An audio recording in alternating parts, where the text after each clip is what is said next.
Now, we are moving into the another new topic for our technical session, and it's our pleasure to welcome you all to the technical session focusing on the fisheries sector, addressing two closely intercorrelated panel topics, which is modernizing fisheries of higher production and enhancing competitiveness through value addition.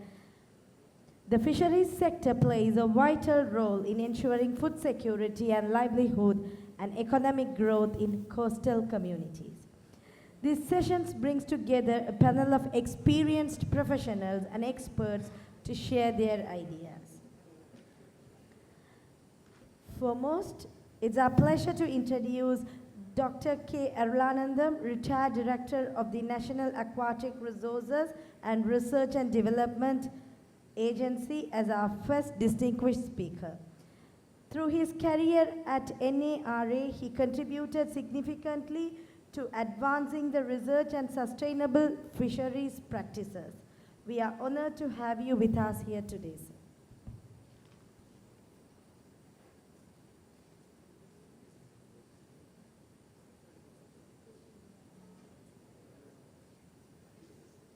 Thank you, madam. It is a great opportunity here to speak something about fisheries. In fact, the land area for the agriculture is very limited. But we have 8 times bigger sea area, and being a southern most island on the northern Indian Ocean, we have the vast water beyond up to Antarctica. So we have plenty of resources. About this, we have two more panel members to speak about: aquaculture specialist and Director of National Aquaculture Development Authority, our Dr. Nubraj, please be in the panel, and also Dr. Kendran Shivaram. He is a seaweed development consultant. He had a vast experience on the seaweed culture and the production. Please be in the table. And let me see briefly about, within given the 5 minutes time, the fisheries, as of today, has a $300 million of export worth. And the government of Sri Lanka is looking forward to double this export to 600 million, that is from the 300 million to 600 million within the period of 2030. So the current growth rate of the sector is only 3%, but to reach 600 million worth of production, we have to have a 11% of the sector growth.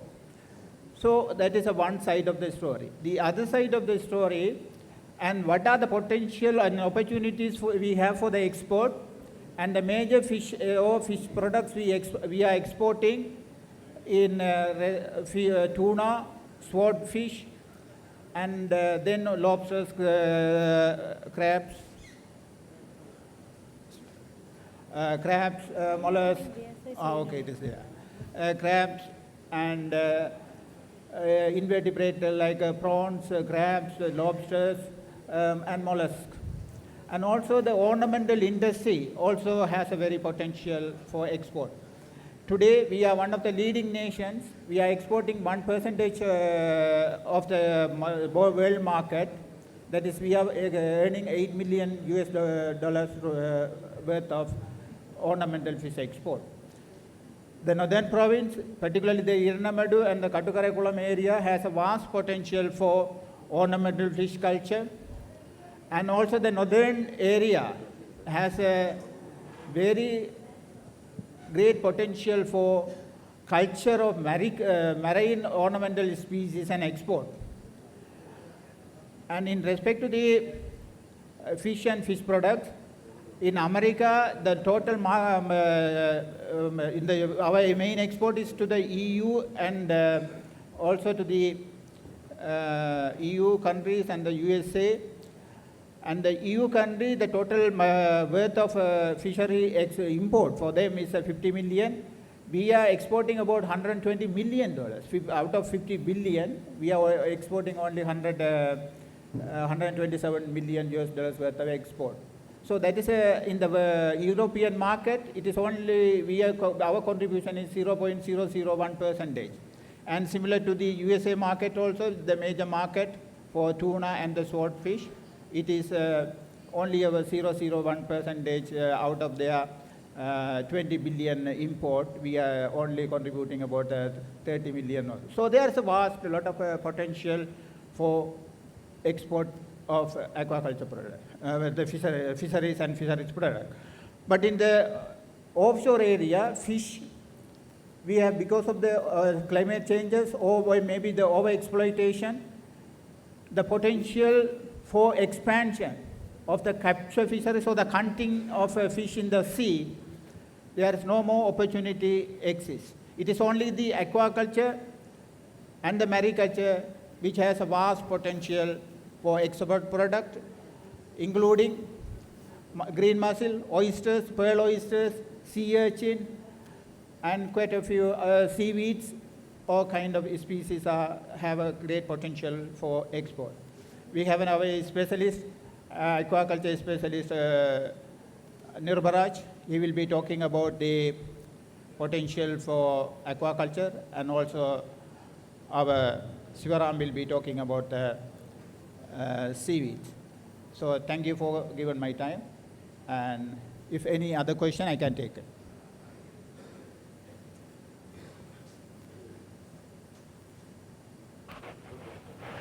Audience, if you have any questions, you can ask. If not, we can move on to the other presenter. It's my pleasure to introduce Mr. B. Nubraj, the Assistant Director of NAQDA, as our panel speaker. In his role at NAQDA, he is actively involved in promoting sustainable agriculture practices and policy implementation aimed at strengthening fish production while ensuring environmental sustainability. We warmly welcome you, sir.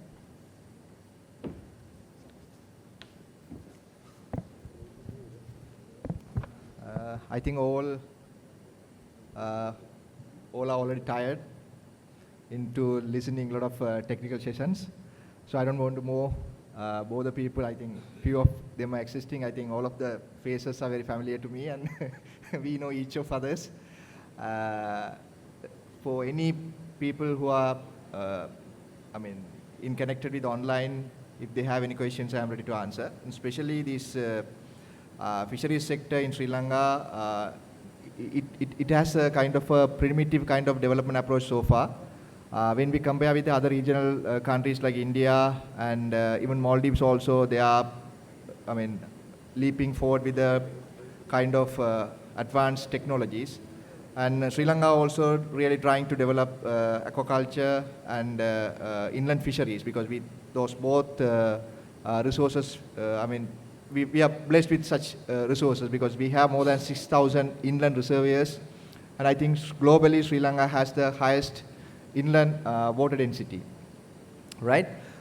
So all those reservoirs we can utilize for inland fish production, which is comparatively low-cost protein for everywhere.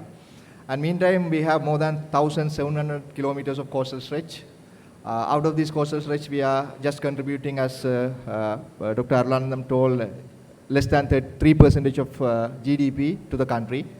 And our balanced rate for the fish import always remaining very high because of improper resources management. So when it comes to the aquaculture, there are, three key interventions we need to, align.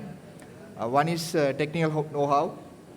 Second, extension and functional aquaculture practice. Third one is marketing and economic gain. So government is ready to support in all these three pillars.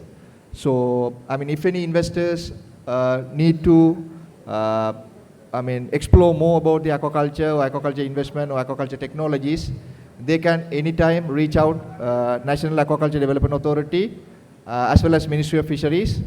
I mean, we are ready to support in any juncture which can uplift the Sri Lankan economy, protein production, fish protein production, as well as job and foreign exchange. Thank you for the chance.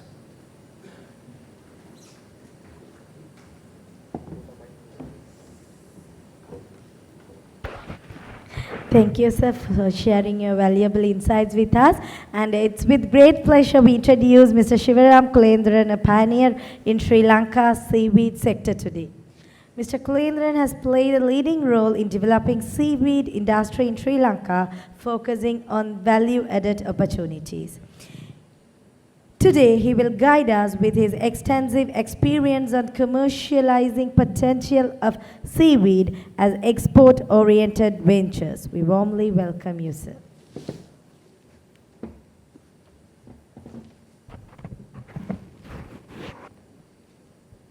Thank you very much for the introduction, and happy to be at my hometown for investment forum of introducing this seaweed. Is a super crop which is being introduced to Sri Lanka post-conflict, mainly in northern province, in coastal marine Mannar Basin. So it's an ideal opportunity for investors in north to invest, because this particular crop is multi-usable, and it is really fall in between agriculture and aquaculture, because some countries they say sea agriculture, and a couple of in Sri Lanka the importation and seedlings and all fall under Department of Agriculture, but management of the farms and monitoring is fall under NAQDA, and also research is fall under NARA. So it's a super crop, and currently there is a demand for more than 1,500 tons per month from Sri Lanka, where we don't have such a production in Sri Lanka. So it will be a great potential for many investors to come for farming as well as for processing seaweed sector, because seaweed is used in cosmetics, food additive, and also fertilizer as a biostimulant. For most of the crops which we are already using, seaweed fertilizer has been imported by different countries from temperate seaweed varieties. So it will be ideal if you have a processing in Sri Lanka, where we could able to get local wild culture seaweed as well as cultivated farmed seaweeds for seaweed fertilizer, which is a low-hanging investment, which is already the natural raw material is available. There is currently raw materials exported as raw material to China, India, and other countries for mainly for food additive and also fertilizer. So there is a huge potential for seaweed can be expanded in northwestern sea area as well as eastern sea area also. So if there's any question regarding seaweed, you can reach me by email and also mobile, and I'm ready to help any investors to come in a big scale. Currently, we are also expanding in Maldives and Lakshadweep, and in India, there are a lot of seaweed park is having a lot of processing centers are coming up. So while we are already going to start KK's port for export and import port, so this will be an ideal opportunity for us to export raw material from Sri Lankan waters. Seaweed is a very low-hanging investment, which very low-cost investment needed. And currently, there are farmers already engaged in Jaffna Islands and even Punarin, the Valepadu, Kiranji, that area. So there are very few players, only 2 or 3 companies currently involved who are also value-adding, or who are also exporting as raw material. So there's enough opportunities and gaps to be filled.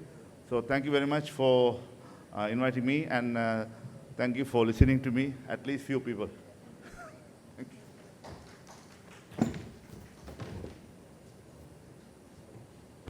Thank you very much, everyone, for sharing your insightful experiences and knowledge with us. And if any questions are there, we can answer, or if not, we can wind up this session.